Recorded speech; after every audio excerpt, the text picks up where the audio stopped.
हरे Krishna everyone. आज हम श्रीमद् भागवतम के दूसरे स्कंध के 6वें अध्याय के 20वें श्लोक से कथा को शुरू करेंगे। तो सबसे पहले 20वां श्लोक पढ़ो, कोई पढ़ो। पढ़ो माता जी। हाँ, पढ़ो पढ़ो।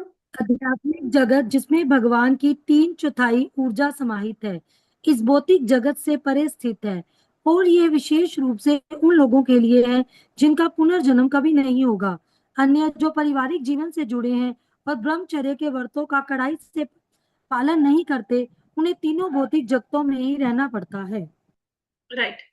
अब इसमें 3/4 का मतलब आपको समझ आ रहा है? 3/4 का मतलब क्या है? जी जी माता जी माता। 75%। 75% क्या है? आध्यात्मिक माता जगत। जगत। बिल्कुल बिल्कुल। तो अब एक देखो, भागवतम जब ऐसे पढ़ते हो ना, ऐसे पता लगता है 3/4, फिर बड़ा आनंद आता है भागवतम को पढ़ने का। नहीं तो हम लोग पढ़ते हैं 3/4, पता नहीं क्या लिख दिया। ठीक है। तो अब बताया गया है कि 3/4 जगत, मैंने आपको बताया था दो जगत है, एक भौतिक एक आध्यात्मिक। आध्यात्मिक जगत जो है 75% एरिया ऑक्यूपाई किया हुआ है आध्यात्मिक जगत ने। 25% हमारे भौतिक जगत के पास है। तो आध्यात्मिक जगत जिसमें 3/4 ऊर्जा समाहित है, मतलब आध्यात्मिक जगत कितना बड़ा है? 75% बड़ा है। लोग भी उसमें ज्यादा हैं, जीवात्मा ही उसमें ज्यादा है। और जो इस भौतिक जगत से परे स्थित है। तो यहाँ पे भौतिक जगत और आध्यात्मिक जगत के बीच के अंतर को बताया गया है। जो आध्यात्मिक जगत है वो भौतिक जगत से अलग है। इन दोनों में कोई भी समानता नहीं है, ये सिर्फ उसका प्रतिबिंब मात्र है, एक परछाई मात्र है। ठीक है। उसमें आगे क्या कहते हैं? यह विशेष रूप से उन लोगों के लिए है जिनका कभी पुनर्जन्म नहीं होगा। इसका मतलब क्या है? इसका मतलब ये है कि जो लोग एक बार आध्यात्मिक जगत में चले जाएंगे, वो दोबारा से भौतिक जगत में लौट कर नहीं आएंगे। ठीक है। इसको एक एग्जाम्पल के थ्रू समझाते हैं। कोई बच्चा 10वीं क्लास में पढ़ता है, उसने 10वीं क्लास पास कर ली, क्या उसको 10वीं क्लास में फिर से एडमिशन लेने की जरूरत है? नहीं, क्योंकि 10वीं क्लास पास हो गई। हम सब लोगों ने 10th पास की हुई है, क्या हमने दोबारा 10th की? नहीं, हमने 10th नहीं की। लेकिन जो बच्चा फेल हो गया, उसको फिर से एडमिशन लेनी पड़ेगी, फिर से एडमिशन लेनी पड़ेगी। कब तक एडमिशन लेनी पड़ेगी? जब तक वो पास नहीं हो। इसी प्रकार एक बार जो व्यक्ति वहां पे पहुंच गया, अब हमारे इतने जन्म हो गए हैं, किसी जन्म में आपको एक अच्छी बात बताते हैं। जो लोग जितने भी कथा सुन रहे हैं, जो इस जन्म में प्रचार में या भक्ति में लगे हुए हैं, आप लोगों ने ऑलरेडी वो सारे काम कर लिए हैं जो आपके आसपास के लोग करते हैं। आपको किसी को देख के ऐसा लगता होगा ना, शिव शंकर की भक्ति किए जा रहा है, भोलेनाथ को मान रहे हैं, जय गणेश जी की पूजा कर रहे हैं, ये दुर्गा माता की पूजा कर रहे हैं, अरे ये तो मांस मछली खा रहे हैं, अरे ये तो ऐसे हैं। हम सब लोगों ने भी ये काम किए हुए हैं, आपको पता है। हम वो सारे काम कर करके किसी जन्म में थोड़ा सा पुण्य, किसी जन्म में थोड़ा सा पुण्य से थोड़ा थोड़ा पुण्य हमने इकट्ठा किया, तो जाके हमें ये जन्म मिला है जिसमें हम भागवतम की क्लास सुन रहे हैं, भगवान का नाम ले रहे हैं, हमें पता है कृष्ण भगवान है, हमारी दीक्षा हो गई है, कुछ लाइन में लगे हुए हैं। तो हमने बहुत मेहनत की है पुराने जन्मों में। एकदम से ऐसे अकस्मात नहीं हुआ, अचानक से नहीं हुआ कि आप सब लोग आके भागवतम की क्लास में बैठ गए। Otherwise how is it possible? कोई बंदा यहाँ पे दिल्ली से क्लास लगा रहा है, कोई ऑस्ट्रेलिया से लगा रहा है, कोई मोगा से लगा रहा है, कोई यहाँ पे जगराउं से लगा रहा है, कोई केरला से लगा रहा है। How is it possible? आप सब लोग इकट्ठे कैसे हो गए एक जगह पे? ठीक है, कोई पब्लिसिटी तो हम लोगों ने करी नहीं किसी के पास जाके। कैसे एक जगह पे इतने सारे व्यक्ति आ गए? क्योंकि हमने पिछले जन्म में पुण्य कर्म कर लिए हैं। अब क्या है?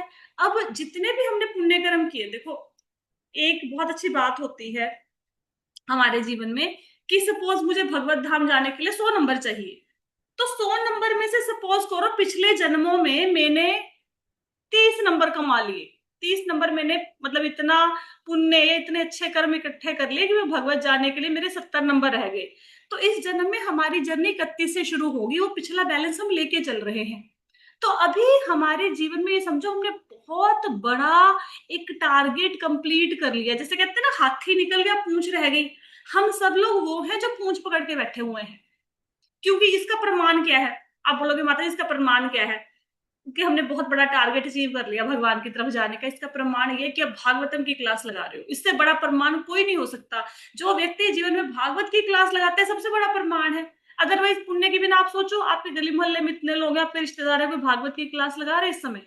कोई सुनता है रोज भागवतम? किसी को बोल के देख लो, सिर पकड़ के बैठ जाएंगे, कितने जिंदगी के काम है, भागवतम की क्लास लगाए साथ में। तो ये प्रमाण है कि आपने जिंदगी का अधिकांश टारगेट भगवान के पास जाने का पूरा कर लिया है। अब थोड़ा सा बचा है, बस थोड़ा सा। और क्या प्रमाण है? दीक्षा होगी, प्रमाणिक गुरु से दीक्षा होगी, ये अलग प्रमाण है। गुरु भगवत धाम नहीं जाएंगे जब तक शिष्य भगवत धाम नहीं जाएगा, वो सारे शिष्यों को लेके जाएंगे, राइट? तो बहुत बड़ा टारगेट पूरा कर लिया, थोड़ी सी बात रह गई, या थोड़ा सा मन को लगाने की बात है, थोड़ा सा मन को एकाग्र करना है। बार बार कहते हैं एक ही चीज का प्रयास करना है। क्या प्रयास करना है? सोते जागते काम करते हुए मुंह पे नाम चले, बस इतना सा प्रयास कर लो, बाकी कुछ नहीं करना, कुछ नहीं करना। बस जब भी अपने आप को ना रिमाइंड करवाते रहा करो, हाथ पे लिख लो, राइट? नहीं याद रहता हाथ पे कि मुझे नाम लेना है, अलार्म लगा लो, मोबाइल पे 15-15 मिनट का अलार्म लगा लो कि जब भी नाम का सिमरन टूटा तभी 15 मिनट में अलार्म बज जाए कि तूने नाम लेना है, नाम लेना है। बस इतना काम कर लो, भगवत धाम पहुंच जाएंगे। उसके बाद के दोबारा से इस जगत में, गले सड़े जगत में आएंगे ही नहीं कभी। ढंग का जगत है, मतलब कितना नफरत, ईर्ष्या, द्वेष, कलह, क्लेश। अभी तो हम लोगों की एज ना थोड़ी ठीक है, जितने लोग कथा सुन रहे हैं, मतलब 10-15 साल की और बात है, हम लोग अपने शरीर से भी परेशान हो जाएंगे। जिस शरीर आज पता लोग हमें क्यों पसंद करते हैं? Because we are working. हम घर का सारा काम करते हैं, इसलिए हमें पसंद किया जाता है। घर के लोग इसलिए हमें बर्दाश्त कर रहे हैं, इसको बर्दाश्त करना कहते हैं, ठीक है? बनती बुनती किसी की नहीं है। जिस दिन ये शरीर मंजे पे पड़ गया, आपकी कोई वैल्यू नहीं रहेगी। और बात, कलयुग ना बढ़ता जा रहा है, जितने हमारे दादा दादी ने अपने माता पिता की सेवा की होगी उतनी शायद माता पिता को ना मिली हो। हमारी समझो कि एक लास्ट पीढ़ी है जो माता पिता की सेवा कर रही है। आने वाले टाइम के बच्चे माता पिता की सेवा नहीं करेंगे। अपने हाथ से, अगर आपके हाथ में 5 रुपए, 10 रुपए, 100 रुपए अपने हाथ से दान कर जाओ, आपको लगे मेरे मरने के बाद मेरे को श्राद्ध डालेगा, गया में जाके मेरा पिंडदान करे, कुछ नहीं करने वाले ये बच्चे, पंजी खर्च नहीं करेंगे हमारे ऊपर।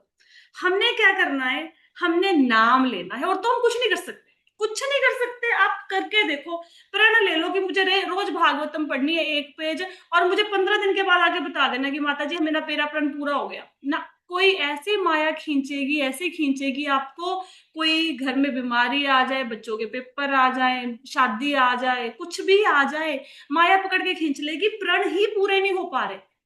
जोर शोर से चातुर्मास के प्रण लेते हैं, ऐसा कर देंगे, वैसा कर देंगे, छोटे से छोटा, बड़े से बड़ा कोई प्रण पूरा नहीं होता। 15-20 दिन में प्रण की धज्जियां उड़ जाती हैं, राइट? तो करना क्या है, क्या कर सकते हैं? मन हमारा नहीं लगता, मन करके देखो। मैं कहती हूँ मेरे साथ एक माला करने बैठो आप। कोई व्यक्ति अगर कहते कि 7 मिनट की माला में मेरा ध्यान भगवान कृष्ण के चरणों में था, पॉसिबल ही नहीं, हम लोगों के लिए तो है नहीं। पता नहीं कहाँ कहाँ मन भटकता है, कहाँ कहाँ ध्यान हमारा नहीं लग रहा, रीडिंग हमारी अच्छी नहीं है, लिसनिंग के टाइम पे एक तरफ क्लास लगा रहे होते, एक तरफ याद आ रहा होता है कि ये काम करना है, ये काम करना है, मतलब माइंड प्रेजेंट नहीं है प्रेजेंट मोमेंट पे, ठीक है? दान हमसे नहीं निकल रहा। जिसकी जेब में पैसा नहीं है वो सोच रहा है मैं दान करूं कैसे, मेरे को भगवान ने पैसा नहीं दिया। जिसकी जेब में पैसा है उससे पैसा बाहर नहीं निकाला जा रहा, वो कहता है कि निकाल दूंगा तो मेरे लिए क्या बचेगा, दोनों ही फंसे हुए हैं, राइट? कुछ नहीं हो पा रहा। सेवा कैसे करते हैं? हम पूरे जोर शोर से सेवा करने जाते हैं, शरीर ही साथ नहीं दे रहा, क्योंकि गला सड़ा हिस्सा भगवान को दिया है ना। अच्छी आयु तो वो थी, 15-20 साल के थे, जोर शोर से भगवान की सेवा में लगते, पूरा उत्साह था, शरीर में ताकत थी। अब तो हड्डियां बूढ़ी होने के स्तर पे आ गई, अब तो सेवा भी घिस घिस के हो रही है हमसे। भाव है, शरीर ने जवाब दे दिया, ठीक है? जैसे जब पैसा होता है तो समय नहीं तीर्थ यात्रा करने का, तो जब पैसा नहीं रहा तो फिर अब समय, ऐसे वो नहीं ना होता, मेल जोल नहीं होता।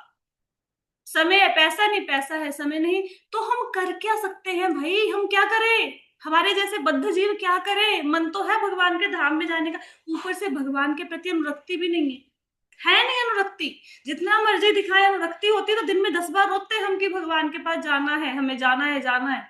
हाँ, आप देखो, सपोज करो आपका छोटा बच्चा है, आपका बच्चा 5th क्लास में पढ़ता है, आपका बच्चा घर नहीं आया, माँ का 100% नहीं 200% ध्यान, सारा दिमाग कैसे लग जाता है, क्या हो गया, क्या हो गया बच्चे के साथ, किसी ने पकड़ ना लिया हो, बीमार ना हो गया हो, गुम ना हो गया, 100% अटेंशन, 100%।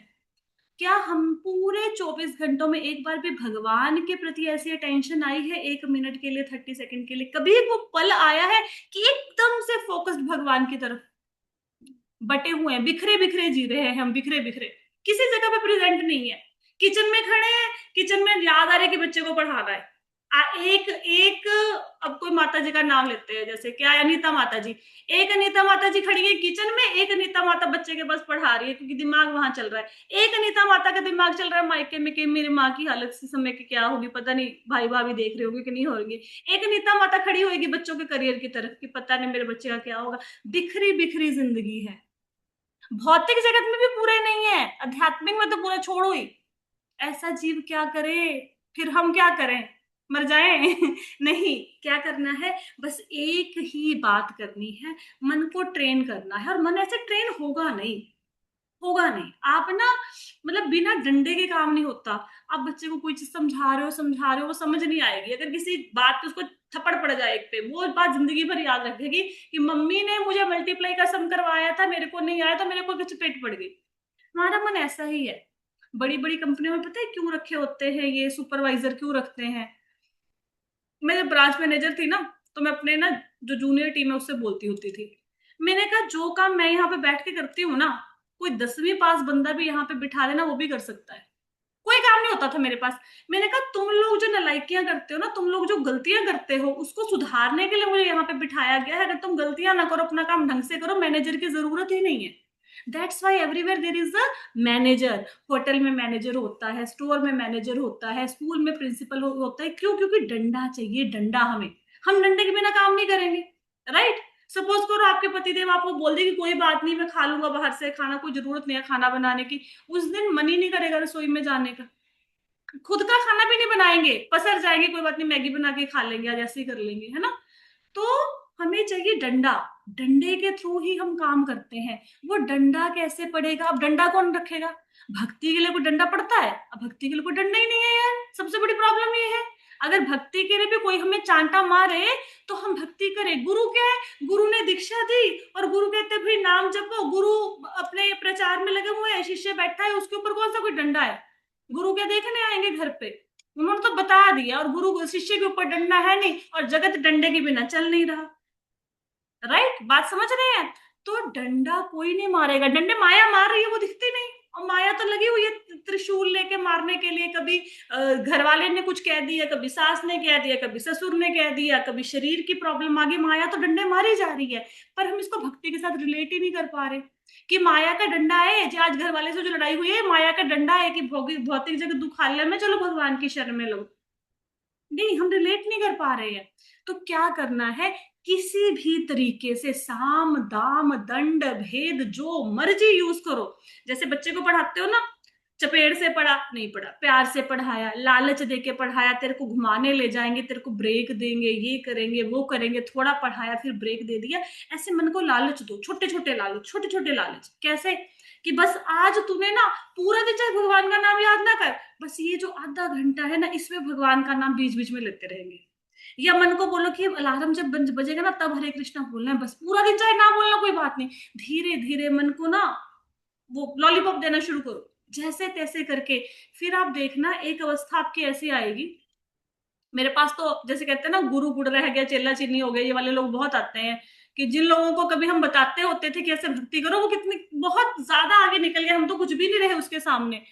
तो बहुत सारे भक्त ऐसा एक्सपीरियंस शेयर करते हैं कि जब वो रात को सोते हुए करवट भी लेते हैं तो मुख से हरे कृष्णा निकलता है। ऐसी ऐसी अवस्था आनी चाहिए, ऐसी अवस्था। आप प्रेमानंद जी को सुनते हैं, हमारे मतलब भारत के संत शिरोमणि हैं वो। तो वो जब उनको, जैसे मैंने कई जगह पे सुना था कि जैसे कोई बेहोश किया किसी प्रोसीजर से पहले, तो उससे पहले पूरा राधा रानी के चरणों में ध्यान लगाते हैं, और जैसे ही होश आता है मतलब वही वही स्टेट ऑफ माइंड में वो है, जागते हुए भी। तो हमारी ऐसी अवस्था होनी चाहिए। This the only way to go to Golok Vrindavan. ये एक मात्र तरीका है गोलोक वृंदावन जाने का, और कुछ नहीं है ही नहीं। मैं तो नियमों को बनते टूटते दिन रात देखती हूँ, आसपास के लोगों के, खुद के जीवन में देखती हूँ। क्या नियम का पालन करेंगे हम? कुछ नहीं, कुछ नहीं। एक छोटी सी बात, भोग लगा के खाना, इस नियम का पालन भी नहीं होता, नहीं होता। राइट? क्या नियमों का पालन करेंगे हम? शरीर ही साथ दे देता है, शरीर साथ ही नहीं देता, वो मतलब धराशायी हो जाता है। राइट? तो करो, करो, कोशिश करो। हाथी निकल गया, पूंछ रहेगी, पूंछ को निकालो, भगवत धाम जाओ, जैसे मर्जी। मेरा पर्पस आपको भागवतम समझाना, पढ़ाना, रटाना नहीं है। मेरा मकसद ये है कि किसी तरीके से आप भागवतम की एक भी श्लोक को जी जाए। बस जिस दिन जी जाएंगे उस दिन भागवतम समझो आपके 18,000 श्लोक पल्ले पड़ गए। ठीक है, आगे चलते हैं। पुनर्जन्म नहीं होगा, समझ आ गया? और अन्य लोग जो परिवार से जुड़े हैं और जो ब्रह्मचर्य के व्रतों का कड़ाई से पालन नहीं करते, उन्हें तीनों भौतिक जगतों में ही रहना पड़ता है। यहाँ पे क्या बताया गया है? ब्रह्मचर्य नियम का मतलब ये नहीं है कि जो लोग शादी नहीं करेंगे वही भगवत धाम में जाएंगे, इसका मतलब ये नहीं है। इसका मतलब ये है कि जो लोग अपने मन पे, इंद्रियों पे, इच्छाओं पे संयम नहीं रखते। किस पे? मन पे, इंद्रियों पे और इच्छाओं पे। राइट? वो क्या है? उनको इसी जीवन में, इसी भौतिक जगत में रहना पड़ेगा, अगले जन्म में भी इसी भौतिक जगत में रहेंगे, सड़ते गलते रहेंगे। ठीक है? व्यक्ति को क्या करना है? ब्रह्मचर्य व्रतों का कड़ाई से पालन करने में अपनी इंद्रियों को नियंत्रित करना है, अनावश्यक इच्छाओं से बचना है, भगवान के ऊपर ध्यान लगाना है, अनुशासित और संयमित जीवन जीना है। राइट? तो ऐसा जीवन जो जीते हैं वो भगवान के धाम धाम में चले जाते हैं, दूसरे यहीं पे पड़े रहते हैं। एग्जाम्पल से समझते हैं इसी बात को। जैसे एक व्यक्ति है, वो पढ़ाई के समय मोबाइल दूर रखता है, खेल की तरफ ध्यान नहीं देता, टीवी चल रहा है टीवी की तरफ ध्यान नहीं देता, लक्ष्य क्या है कि मुझे मैथ का सम सॉल्व करना है, लक्ष्य पे ध्यान है, तो वो संयम के साथ जीवन बिता रहा है, वो नियम का पालन कर रहा है। ठीक है? दूसरा विद्यार्थी है, इधर सम कर रहा है, उधर टीवी चल रहा है, क्रिकेट आ रही है, इधर मोबाइल देख रहा है, उधर से बाहर किसी ने खेलने के लिए बुला लिया, वो फिर ध्यान नहीं है, संयम नहीं है मन का। राइट? हमारे जीवन में लागू कर लो इसको। हाथ में माला है, मन में चारों तरफ से विचार घूम रहे हैं। ठीक है? तो ये सब है नहीं, प्रेजेंट नहीं है मूवमेंट में। राइट? चलो, आई होप सो कि ये वाला श्लोक आपको अच्छे से समझ आ गया होगा। नेक्स्ट श्लोक पढ़ो कोई, 21वां।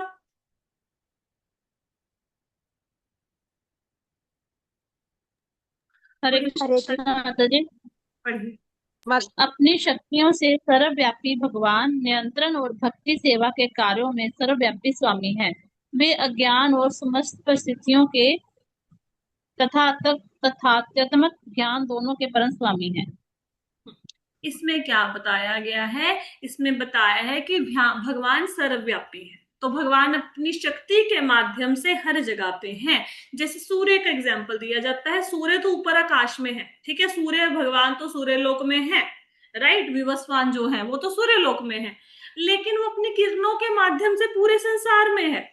इसी प्रकार अपनी शक्ति के माध्यम से भगवान पूरे ब्रह्मांड में विद्यमान है और पूरे ब्रह्मांड को कंट्रोल भी करते हैं और भक्तों की भक्ति को स्वीकार करते हैं भगवान। राइट? आपने घर में लड्डू गोपाल जी को भोग लगाया तो अर्चा विग्रह के रूप में भगवान आपकी सेवा को स्वीकार करते हैं। वे अज्ञान और समस्त परिस्थितियों के तथात्मक ज्ञान दोनों के परम स्वामी हैं। इसका मतलब क्या है कि भगवान, ये जो सामान्य भौतिक ज्ञान है या अज्ञान है, ये भगवान को सीमित नहीं कर सकता। ठीक है? जिस प्रकार सूर्य सबको प्रकाश देता है, ठीक है, सूर्य सबको अग्नि देता है, लेकिन सूर्य स्वयं उस अग्नि से प्रभावित नहीं होता। इस प्रकार भगवान अज्ञान से प्रभावित नहीं होते। ये समस्त परिस्थितियों का जो, ये परिस्थितियां हमारे ऊपर जो प्रभाव डालती है वो भगवान के ऊपर नहीं डालती हैं, ये इनसे परे हैं भगवान। ज्ञान और अज्ञान दोनों के स्वामी है, भगवान के ऊपर प्रभाव कोई भी नहीं डालता। जैसे सूर्य की गर्मी, सूर्य के ताप सूर्य के ऊपर प्रभाव नहीं डालता, ऐसा नहीं कि सूर्य जल गया। राइट? ठीक है? तो ये इसका तात्पर्य है। आगे चले। मतलब भगवान सभी को शक्ति देते हैं, सभी को अवसर देते हैं, लेकिन भगवान किसी एक परिस्थिति में बंधे हुए नहीं हैं।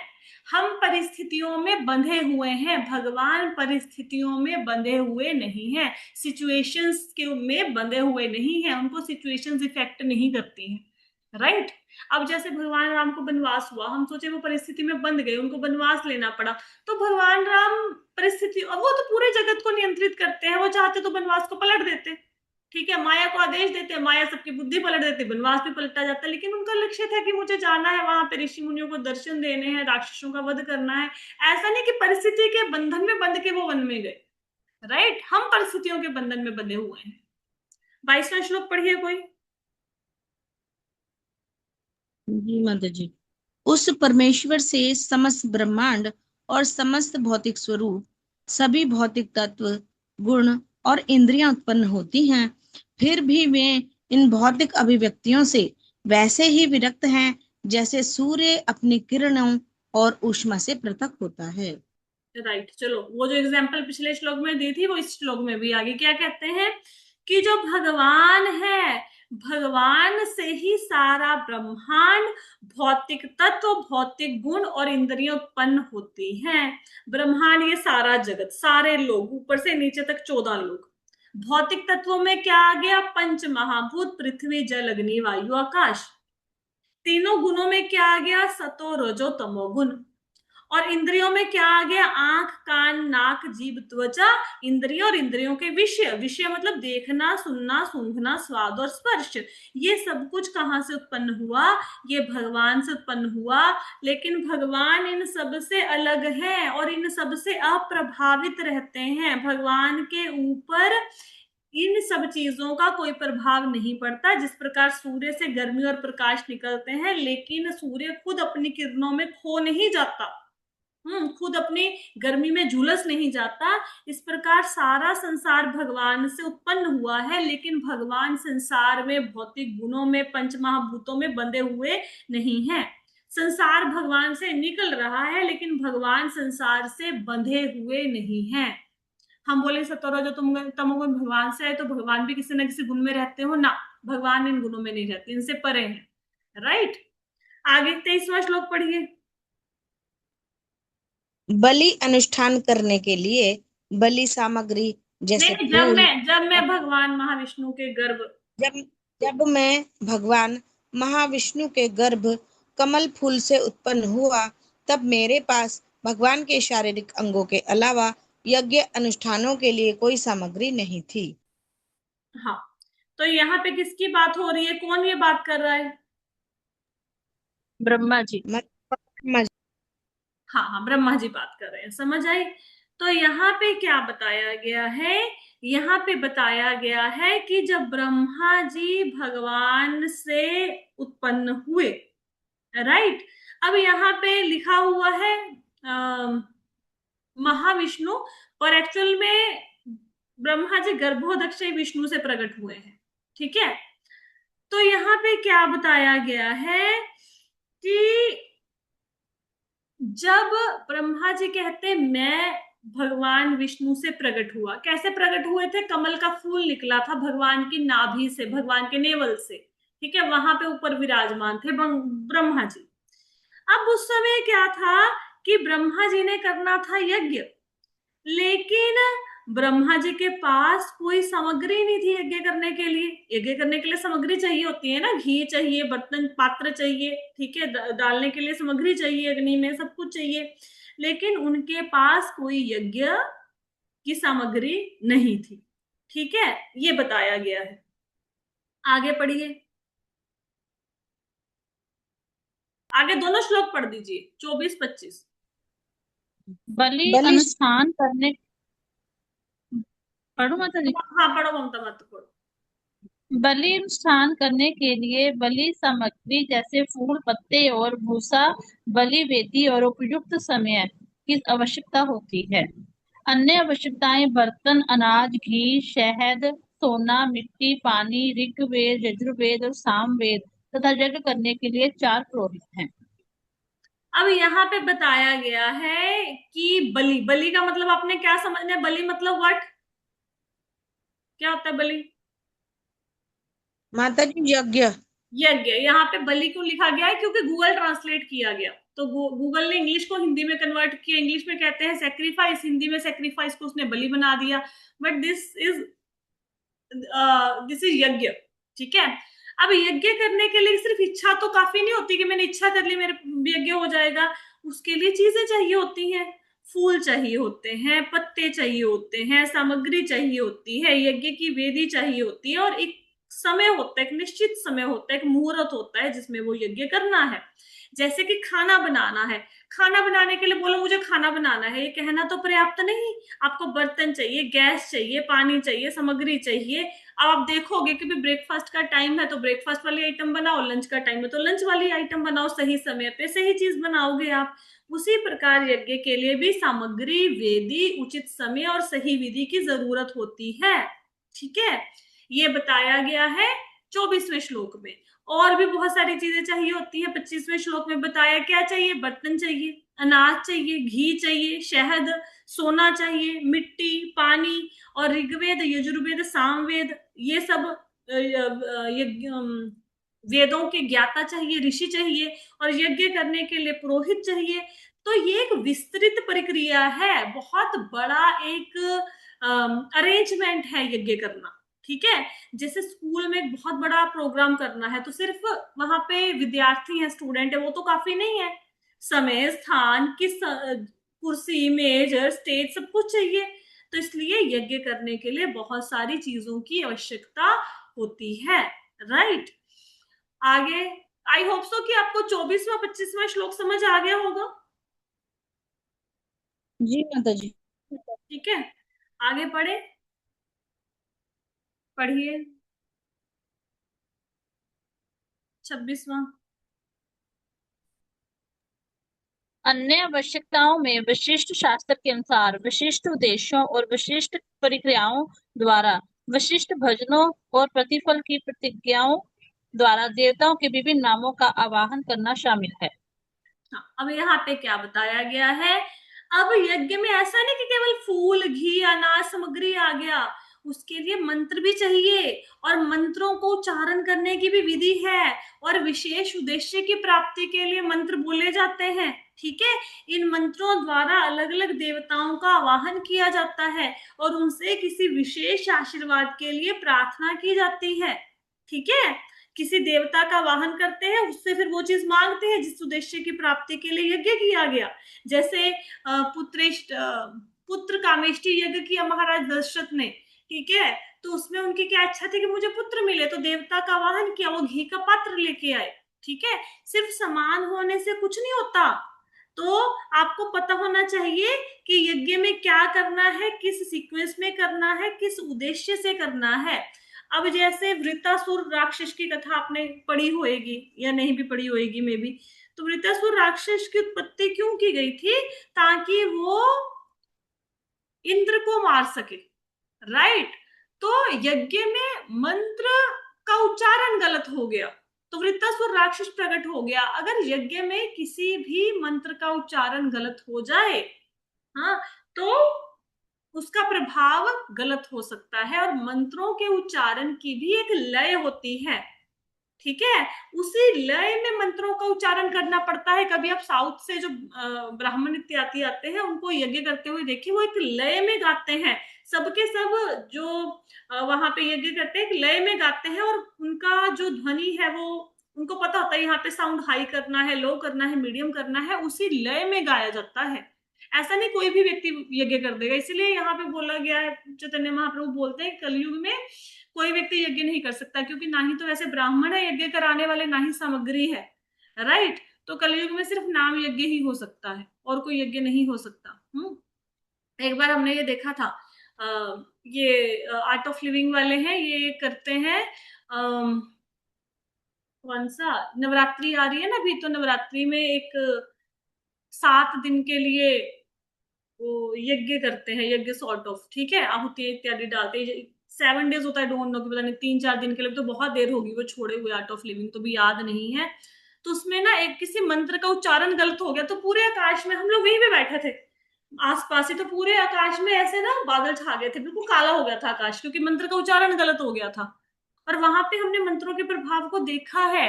वो ना एक छोटा से कलश में रखते हैं, जल रखते हैं जिस दिन यज्ञ शुरू होता है, और फिर मंत्रों के द्वारा उसको अभीष्ट किया जाता है, उसको मतलब उसमें शक्ति संचार किया जाता है। तो कलश को बच्चा भी उठा सकता है, छोटा सा कलश होता है, लेकिन जब यज्ञ खत्म होता है तो कलश इतना भारी हो जाता है कि जो व्यक्ति उसको उठाता है, उसको 4 व्यक्ति पकड़ते हैं तो वो कलश उठाया जाता है। तो मंत्रों में बहुत शक्ति होती है, लेकिन प्रॉब्लम ये है कि किसी को सही ढंग से मंत्रों को उच्चारण करना ये जरूरी नहीं है। कलयुग के जमाने में ऐसे आपको मतलब वेद पाठी ब्राह्मण मिल जाए, ऐसे यज्ञ करने वाले मिल जाए, ऐसा ये जरूरी नहीं है। ठीक है, आगे चलो। आगे क्या है, इस प्रकार मुझे पढ़ो। इस प्रकार मुझे भगवान के व्यक्तिगत शारीरिक अंगों से यज्ञ की सभी आवश्यक सामग्री और सामग्रियां एकत्रित करनी पड़ी। देवताओं के नामों का आवाहन करने से अंतिम लक्ष्य विष्णु धीरे धीरे प्राप्त हो गए और इस प्रकार प्रतिफल और अंतिम अर्पण पूर्ण हो गया। तो अब ब्रह्मा जी जब नाभि कमल से निकला फूल, वहां पे ब्रह्मा जी विराजमान है, तो वहां पे कुछ भी नहीं था सृष्टि में। ऐसा नहीं कि पहले से ब्रह्मा जी आए तो पेड़ पौधे लगे हुए थे, नदियों में जल बह रहा था, पर्वत थे, ऐसा कुछ भी नहीं था, सृष्टि की रचना ही नहीं हुई थी। अब ब्रह्मा जी ने क्या करना था, ब्रह्मा जी ने यज्ञ करना था। तो यज्ञ के लिए सामग्री चाहिए, जैसे ऊपर सामग्री की लिस्ट दी हुई है क्या क्या चाहिए। तो कहां से ब्रह्मा जी को सामग्री मिली, भगवान के शरीर के अंगों से ही उन्होंने सामग्री प्राप्त की। ठीक है। और जब अलग अलग देवताओं के नामों का आवाहन करने से उनका उद्देश्य प्राप्त हो गया, उनको अंतिम लक्ष्य भगवान विष्णु प्राप्त हो गए, तो इस प्रकार वो यज्ञ पूर्ण हो गया। तो सारी की सारी सामग्री यज्ञ के लिए कहां से मिली, भगवान की शक्ति से ही मिली, भगवान के शरीर से ही मिली। राइट, ठीक है। तो ये इसका तात्पर्य है। अभी तो यहाँ पे क्लास को विश्राम देना पड़ेगा, क्योंकि अभी तो समय होने वाला है। समझ आए आज के श्लोका सबको? क्वेश्चन तो नहीं है किसी का? जी मतलब आगे समझ। राइट, ठीक है। तो अभी जब भी आपका टेस्ट लिया जाएगा, पहले तुम्हें रिकॉर्डिंग बंद करते हैं पहले।